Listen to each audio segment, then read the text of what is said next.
Bienvenidos a OVNIs y demás paranormalidades, donde la realidad y la ficción se entrelazan en una danza cósmica. Nos sumergiremos en la vastedad del universo, explorando avistamientos OVNI, desentrañando los secretos de la parapsicología.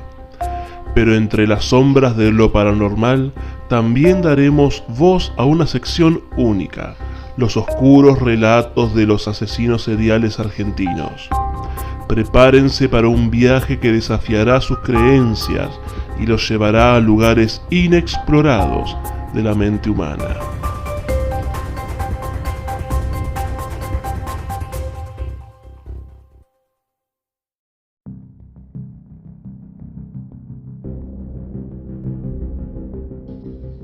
Muy bienvenidos a esta nueva edición de OVNIs y demás paranormalidades.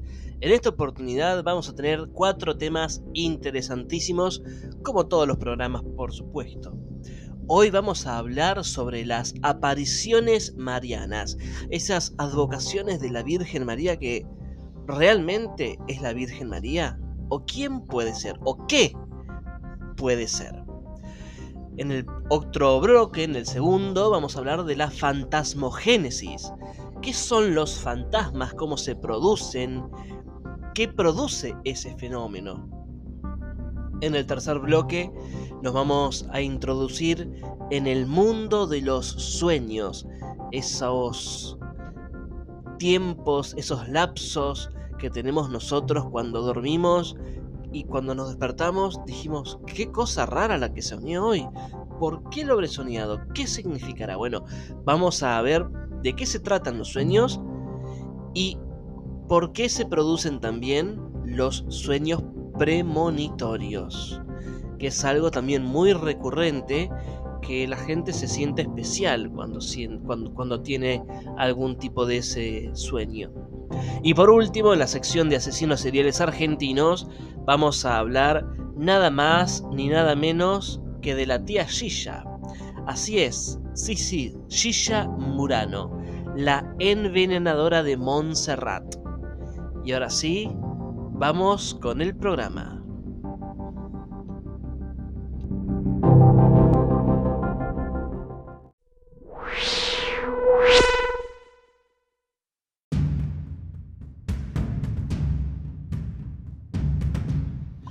Bueno, las apariciones marianas son esas advocaciones de la Virgen María. Nosotros cuando vamos a alguna iglesia que visitamos estos templos católicos, que es creo que el único templo o la única religión que le da, digamos, adoración a la Virgen María, que es la Iglesia Católica, vemos un montón de vírgenes.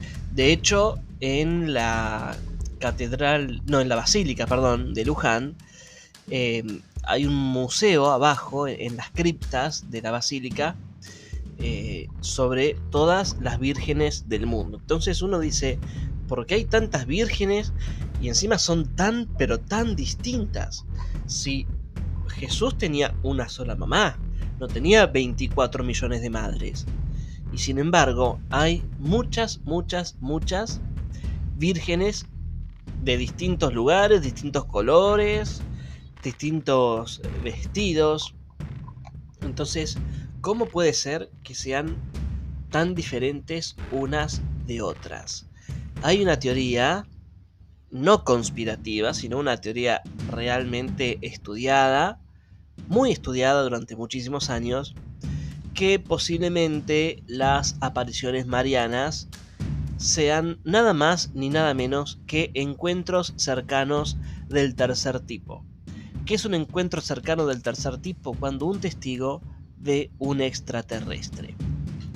Voy a hablar hoy de 3 apariciones, las 3 más conocidas, que son de la Virgen de Lourdes, la Virgen de Guadalupe y la Virgen de Fátima. La Virgen de Luján no, porque si bien a mí me gusta mucho hablar sobre nuestro país, sobre Argentina, pero la Virgen de Luján no fue tan mágico el encuentro, digamos. La Virgen se quedó encajada ahí, en el lugarcito, y no quería salir de ahí. Bueno, entonces, pero, o sea, no era una aparición del cielo, no fue una aparición del cielo a la Virgen de Luján, sino que fue una virgen la imagen de la Virgen de yeso que quedó ahí estancada, digamos, y no se quería. Bueno, es una historia media larga y no tan divertida, digamos, o misteriosa como estas que voy a nombrar a continuación, como por ejemplo de la Virgen de Lourdes, que nadie le creyó a María Bernadette Sobiurus, un nombre medio difícil, cuando contó lo que había visto en la gruta de Maciabel, en Lourdes, en Francia, un pueblito de Francia, Lourdes. Desde el 11 de febrero de 1858, la joven, que en aquel tiempo tenía 14 años y provenía de una familia muy pobre y analfabeta, veía una aparición. Esa primera vez sucedió cuando su hermana y una amiga recogían leña. En un momento, el viento pasó como una exhalación y detrás de esa ráfaga se manifestó una mujer. Entonces, uno escucha este relato y dice, ¿qué tiene que ver con un ovni? ¿Qué tiene que ver con un extraterrestre?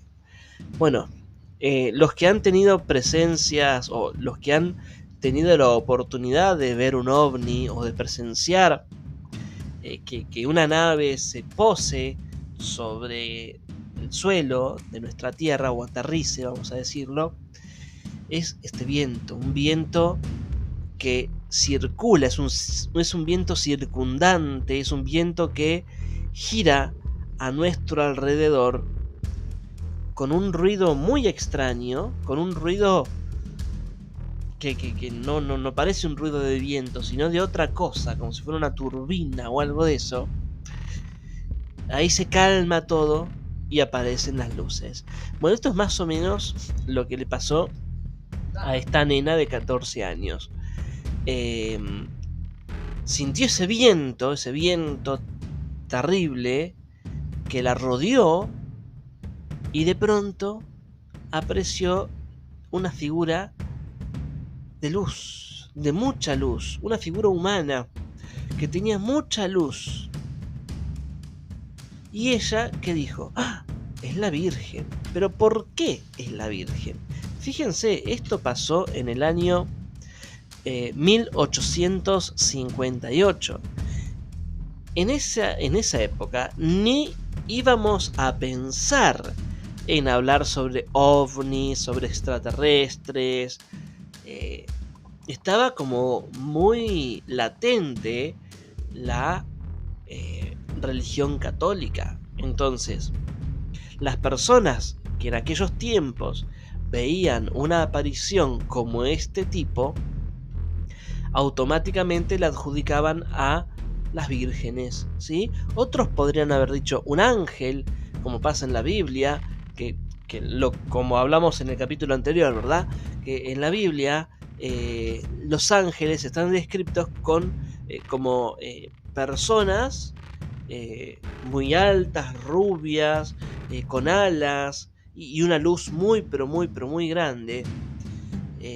Nosotros, los que estudiamos el tema ovni, el tema extraterrestre, sabemos que ese tipo de presencias o ese tipo de entidades son nada más ni nada menos que seres de luz pura, como las energías cósmicas inteligentes que aparecen en Puertas del Cielo, en Córdoba, o en Mendoza, en La Rioja, o en alguna otra provincia de acá Argentina y algún otro lugar del mundo en donde se vean este tipo de luces.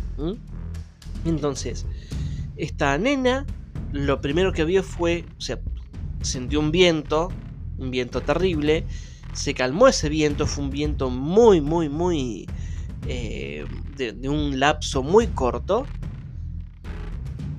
Se paró el viento y apareció esta imagen de lo que ella creía era una mujer.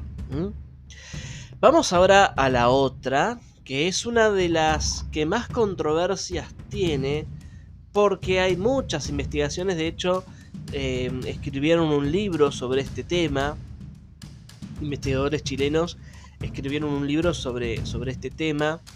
El investigador y periodista Jaime Maussan de México también hizo un informe muy pero muy completo sobre esta virgen, sobre la Virgen de Guadalupe. Sixto Paz Wells también. Entonces tiene mucho que ver esta virgen con el tema extraterrestre. Y el texto que extraje de varias páginas, de varias investigaciones, es el siguiente. En el año 1531, Juan Diego, un hombre, un pueblo de los pueblos originarios, un originario esclavo de México, perdón, tengo la garganta seca, caminaba cerca del cerro Tepeyac. Tuvo un encuentro cercano. Divisó una mujer luminosa que bajó de una estrella. No podía ver su rostro oculto bajo un círculo de sol. La mujer de luz le sonrió y lo saludó con una bendición. Después desapareció.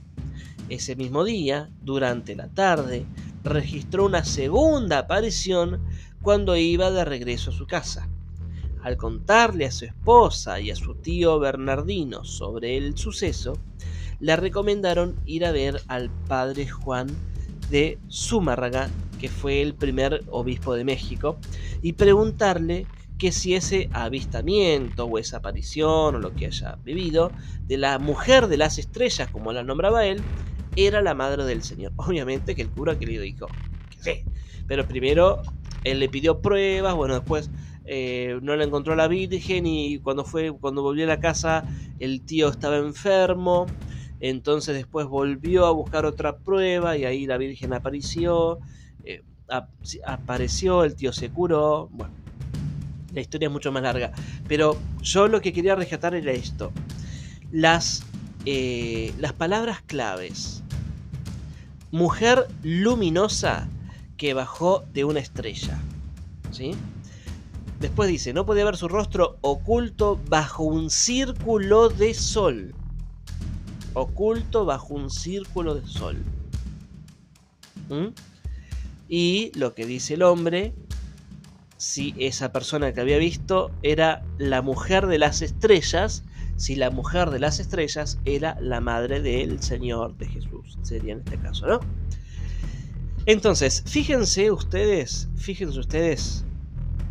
estas descripciones que dio Juan Diego, que en realidad tenía otro nombre, un nombre aborigen, por supuesto, un nombre de pueblos originarios, azteca, pero bueno, se lo cambiaron en el catolicismo, digamos, se lo cambiaron a Juan Diego, pero era otro nombre, la verdad que no me acuerdo. Un nombre medio difícil para nombrar porque era azteca, perdón.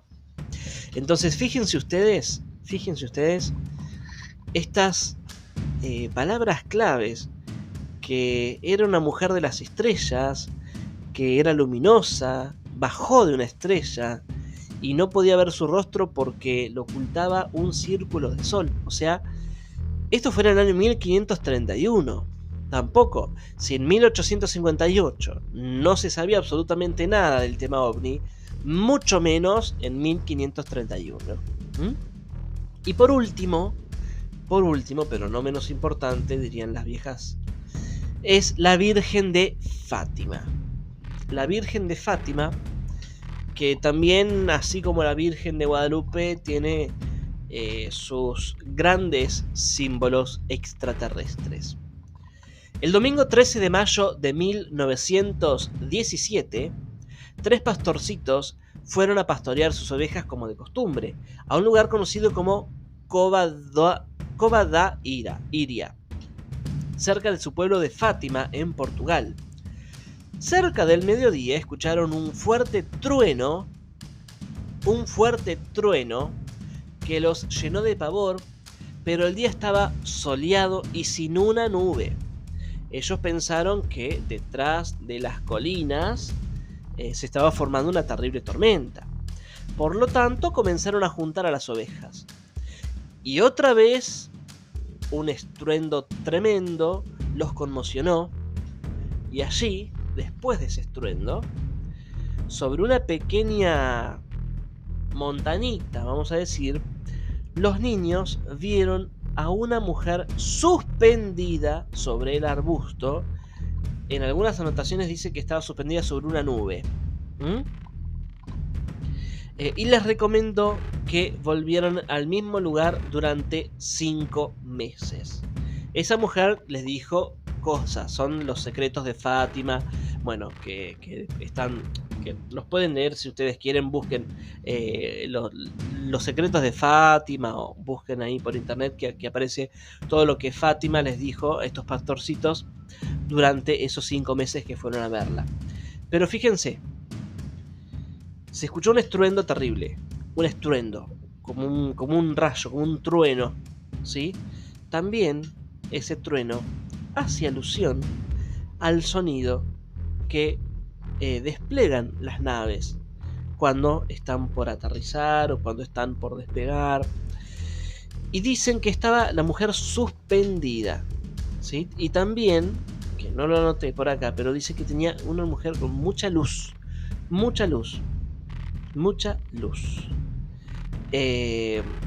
Y esto no es todo, porque en la última aparición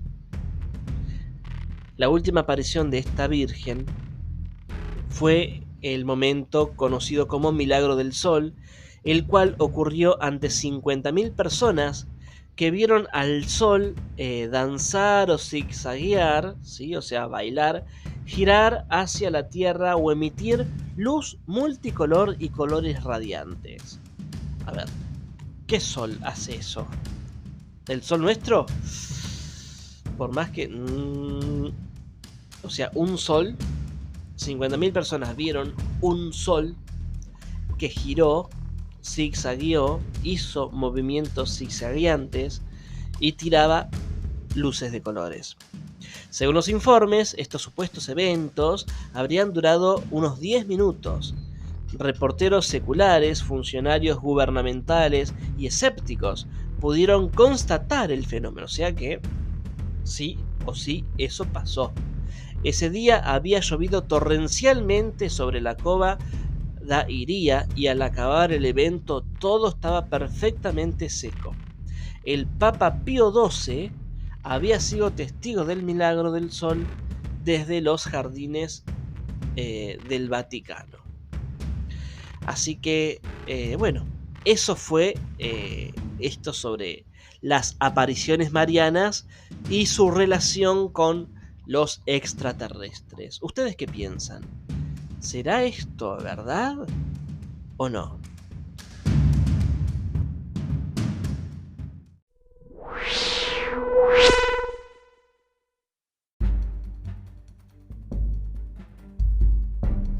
Seguramente ustedes habrán tenido alguna experiencia con fantasmas y si no las tuvieron ustedes, algún conocido o han escuchado hablar. Y no estamos hablando solamente de las películas, no estamos hablando de las películas.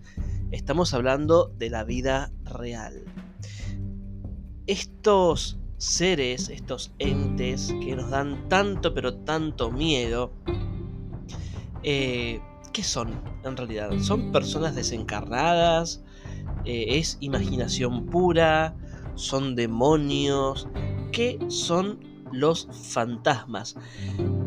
Mejor dicho, ¿cómo se produce el fenómeno denominado como fantasmogénesis?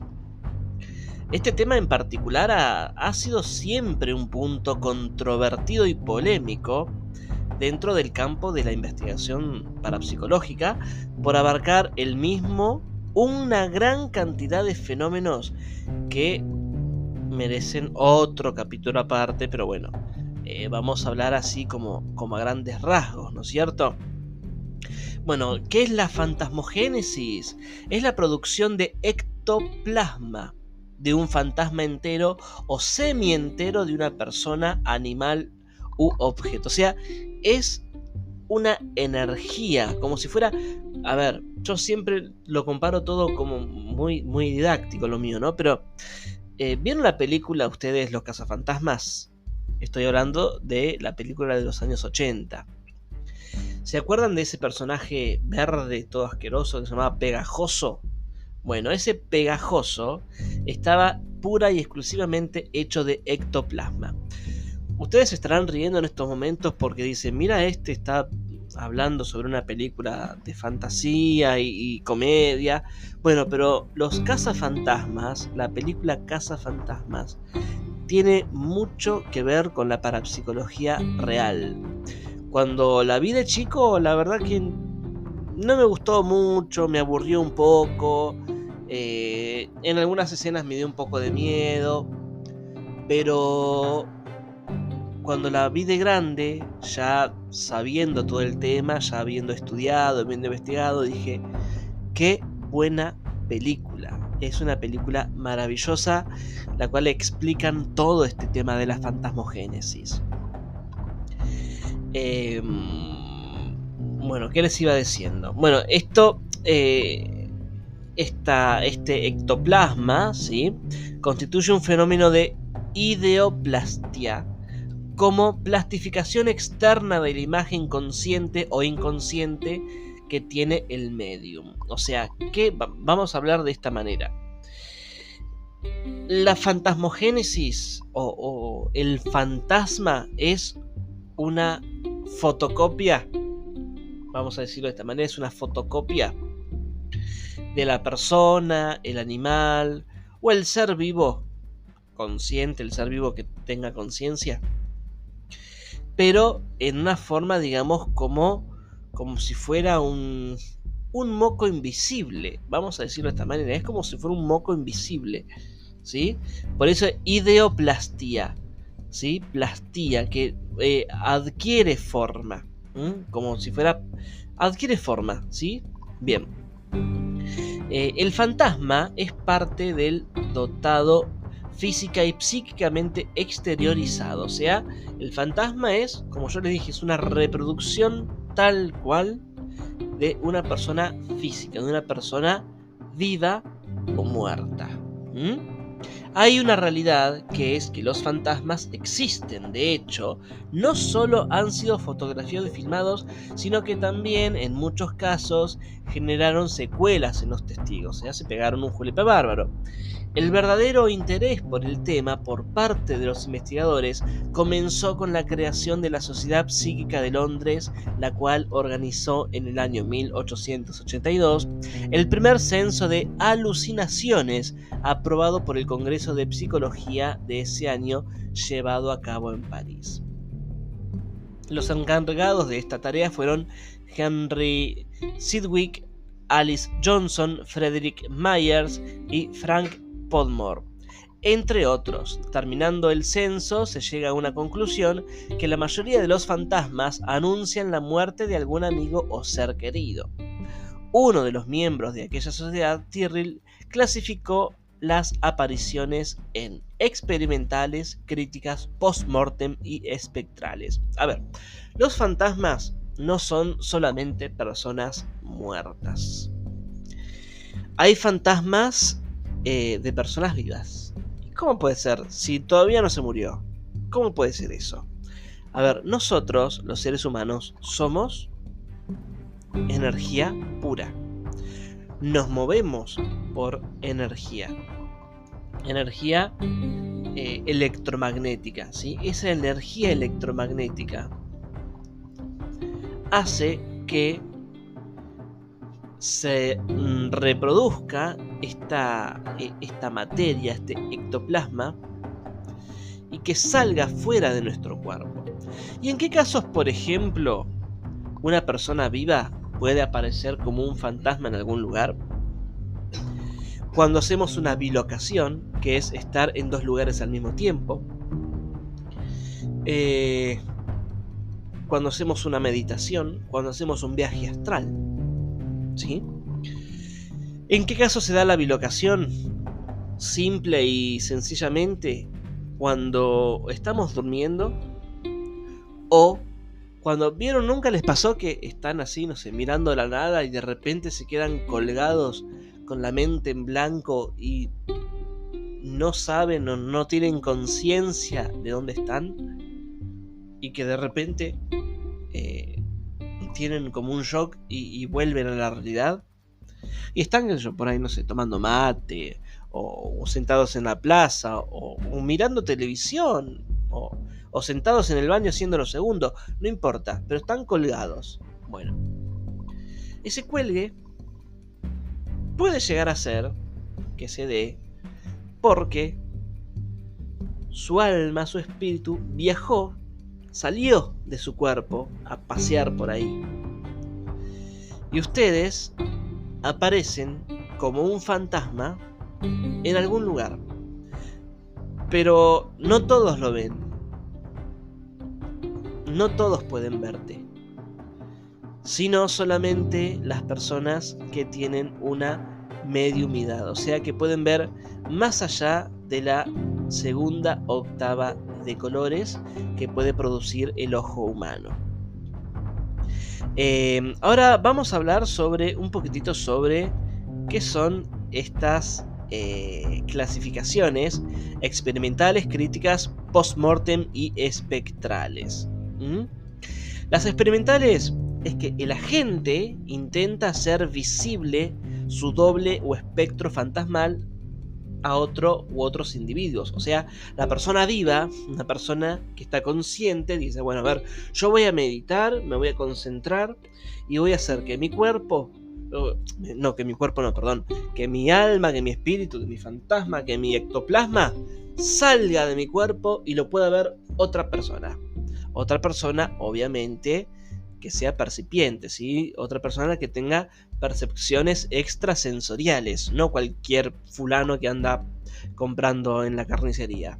Una persona que tenga realmente condiciones paranormales para poder visualizar ese ectoplasma, porque no se puede ver a simple vista, como en la película, obviamente. Bueno, las apariciones críticas son las que el agente, cuando hablamos de agente hablamos de la persona viva, de la persona que está como experimentando este tipo de situaciones. Una persona, ¿sí? Cuando la persona, el que pasa por un momento difícil y anuncia a la persona que percibe, al percipiente, telepáticamente, quien reconoce al amigo o pariente portador de tan trágica situación. El fantasma refleja a un ser vivo vestido con la ropa que lo hace habitualmente. Esta imagen real y vívida no surge cuando el individuo tiene un presentimiento, sino que lo hace cuando éste menos lo espera. O sea, es como si fuera como un aviso.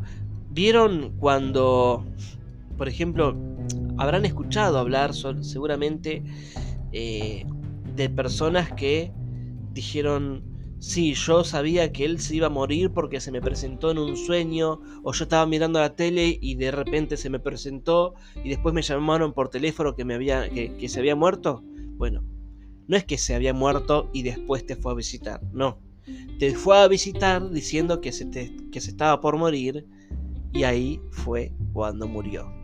¿Sí? Entonces, ¿qué pasa? En ese momento la persona sabe que se está por morir, inconscientemente sabe, no consciente, sabe inconscientemente que se está por morir y avisa a la primera persona que intuye o que presiente que puede llegar a verlo y se despide de esa manera.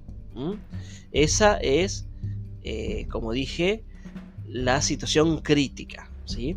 Después está la más común, no sé si la más común, pero bueno, la más conocida, que es la post-mortem, o sea, después de muerto. Esta se produce luego de pasadas las 12 horas del fallecimiento del individuo. Se considera que puede haber un retraso de 12 horas en la información telepática. Si la aparición fuera antes del tiempo establecido, se la considerará como una aparición crítica y no post-mortem. ¿Sí? Entonces, la crítica es justo recién cuando muere o justo el segundo antes de morir, ¿sí? Y después cuando recién se murió. Y la post-mortem es cuando pasaron más de 12 horas de haber muerto. Y por último están las espectrales, que el fantasma solo aparece en los lugares en que vivió el individuo. Los fantasmas pueden ser visibles, es decir, se pueden observar sus contornos e incluso el cuerpo entero, o ser parcialmente visibles, observándose partes del cuerpo como manos, torsos, caras, etc. Puede darse el caso que el fantasma sea totalmente invisible, siendo sentida su presencia por la persona percipiente, ¿sí? O sea, por el medium, mediante el contacto con su cuerpo o con el movimiento de objetos, golpes, voces, etc.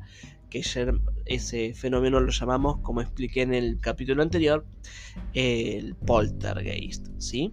Bueno. Esa fue más o menos la clasificación, así muy a grandes rasgos, la clasificación de la fantasmogénesis. Entonces, para concluir con el tema, un fantasma no siempre es una persona muerta, ¿sí? También hay fantasmas experimentales o fantasmas que inconscientemente son fantasmas, pero la persona está viva. Sí, a ver, yo por ejemplo digo, yo quiero que mi prima, que es percipiente, me vea como fantasma. Yo estoy acá en Lincoln y mi prima vive en Villa Tesey, ¿es que vive? Sí, Villa Tesey. Entonces vivimos como 400 kilómetros. Entonces yo hago una meditación, hago como si fuera un viaje astral, bla, bla, bla, y me traslado. Mi ectoplasma se traslada hacia donde está mi prima. Mi prima me va a ver porque es percipiente ella. Ella percibe cosas, ella puede ver, ella es medium, ve más allá de la segunda octava de colores que ve el ojo humano. Entonces me puede percibir, me va a poder ver. Pero yo voy a ir viajando, no sé, en colectivo, volando, lo que sea, y no me va a ver nadie más que la persona que yo quiero que me vea. Eso es experimental. Ahora, cuando ya estoy en mi lecho de muerte, que esto me hace acordar el cuento de Edgar Allan Poe, Los extraños sucesos en el caso Valdemar. Si pueden, léanlo. Poe, Los extraños sucesos en el caso Valdemar. Tiene muchas traducciones, pero una de esas es de Edgar Allan Poe. Léanlo porque es buenísimo. El tipo se estaba por morir y justo antes de morirse le pidió a un parapsicólogo que lo hipnotice, porque él no quería morir, o quería saber qué pasaba si lo hipnotizaban en ese momento. Bueno, el cuento es tremendo. Entonces, justo en ese momento antes de morir, la persona puede aparecer a alguien que ella sienta o sepa inconscientemente que lo puede ver. Y después de muerto, la post-mortem es la que conocemos la mayoría, que son los fantasmas que vemos, no sé, se murió mi tía de hace 5 años y veo el fantasma de ella. O se presenta ante tal o cual cosa, ¿no? Pero bueno, la fantasmogénesis es eso, es la reproducción ectoplasmática. El ectoplasma es como si fuera un moco que sale de nuestro cuerpo. Es la representación, o la reproducción, mejor dicho, ectoplasmática de la persona, ¿sí? Es eso. Vamos con el siguiente bloque sobre...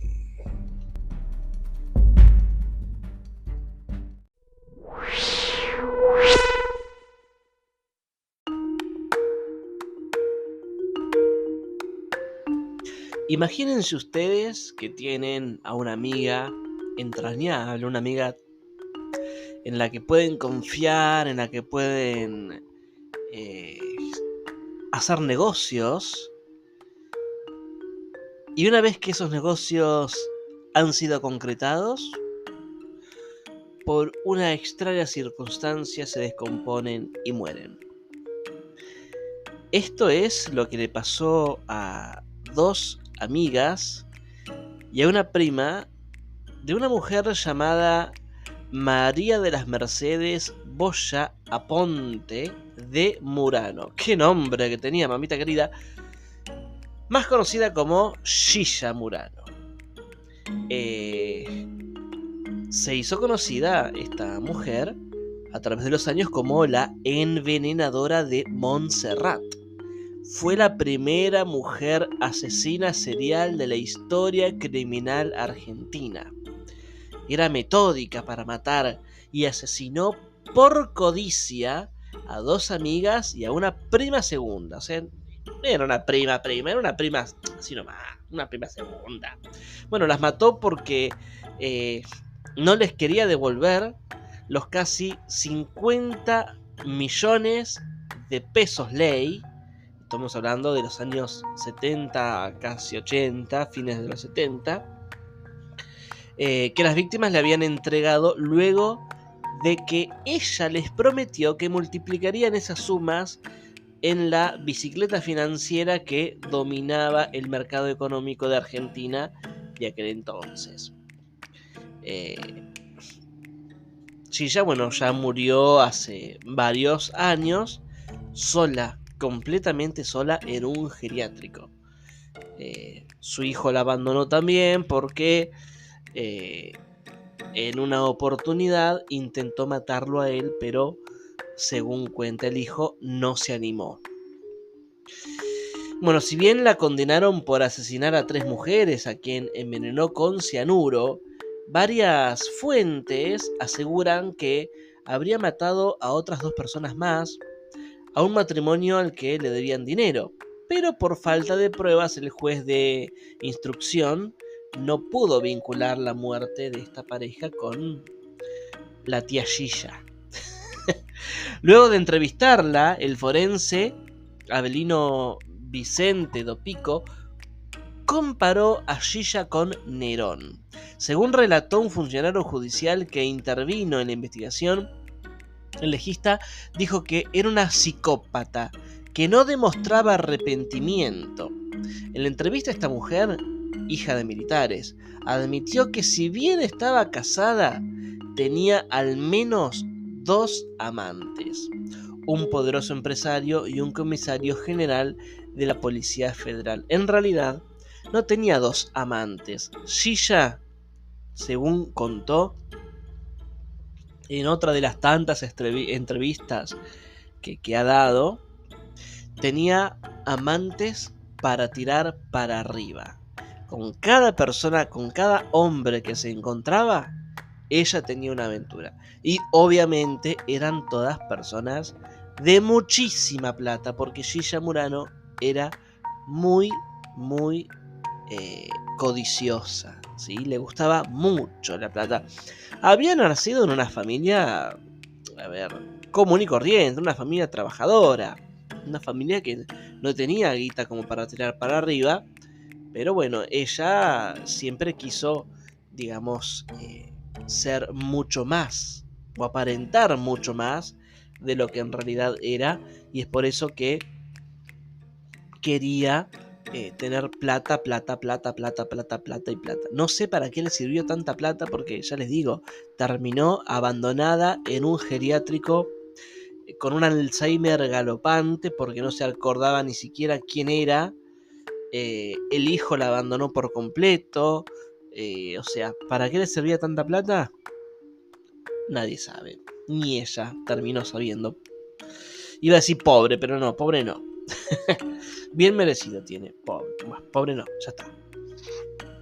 Bueno, Gilla fue detenida el 27 de abril de 1979. Un mes antes, en el juzgado de instrucción número 20, se había recibido un sumario policial en el que se investigaban las causas de la muerte de Carmen Zulema del Giorgio de Venturino. Las hijas de la víctima pidieron que se hiciera autopsia, porque el portero del edificio en el que vivía alertó que había visto a Gilla ingresar en el departamento y salir con un papel y un frasco. Al revisar el departamento, las hijas de la víctima establecieron que faltaba el pagaré por 20 millones de pesos ley que Gilla le había firmado a su madre. Entonces ahí empezaron las investigaciones. Bueno, en la autopsia se determinó que esta mujer había sido envenenada con cianuro. Además, el letrado José María Orjeira, quien intervino como querellante en representación de las hijas de la víctima, aportó el testimonio del portero del edificio, quien indicó que Gilla llegó al palier momentos después de que su amiga cayera escaleras abajo. Según el abogado, los testigos escucharon a la acusada preguntar a los vecinos que socorrían a la mujer si se había muerto, si le había pasado algo y si había hablado. Luego vieron que Gilla ingresó en el departamento, según explicó, para retirar la agenda para avisarle a la familia. Los testigos la vieron salir con un papel y un pequeño frasco. ¿Cuál era el modus operandi de esta mujer? Bueno, ella las invitaba a su casa a tomar el té para ultimar los detalles de la transacción.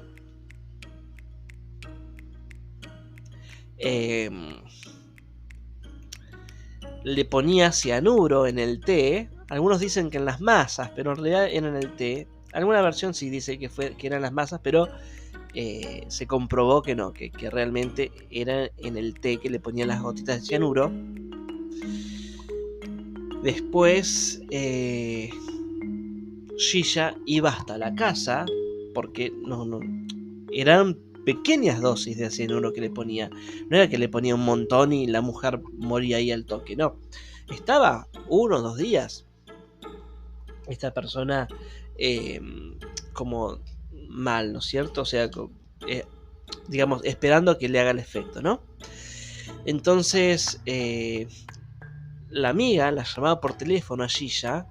Gilla iba hasta la casa y ahí aplicaba otra dosis como para que termine, digamos, de matarla.